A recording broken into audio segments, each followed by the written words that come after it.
नमस्ते यहाँ सबैलाई। यो मेरो पछाडि देख्नुभएको मेसिन चाहिँ snacks vending machine, also known as alpha vend, develop by vending king private limited. अनि यो चाहिँ हाम्रो भर्सन 2 हो।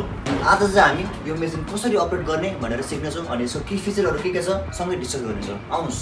अगाडिबाट अल्फा भेन्ड यस्तो देखिन्छ। हामीले लेजर कट गरेर इन्डस्ट्रियल डिजाइन दिएका छौँ। यसमा चाहिँ यसरी प्रोडक्टहरू राखिन्छ नम्बर वाइज मिलाएर। नेभिगेसनको लागि 10.1 इन्चको एचडी स्क्रिन छ।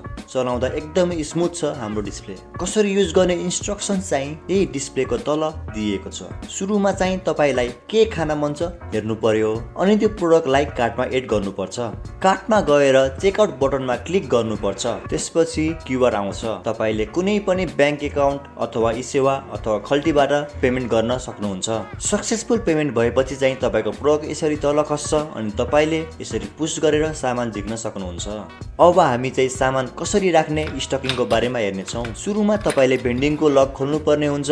राइट साइडमा चाहिँ एक्स्ट्रा सामान राख्ने स्पेस दिएको छ। ट्रे निकाल्नु पर्यो भने यसरी तानेर छोड्न मिल्छ। अनि जस्तै कि डेरी मिल्क राख्नु पर्यो भने यसरी निकालेर राख्न सक्नुहुन्छ। थप जानकारीको लागि हाम्रो वेबसाइट भिजिट गर्न सक्नुहुन्छ र दिएको नम्बरमा कल अथवा व्हाट्सएप गर्न सक्नुहुन्छ।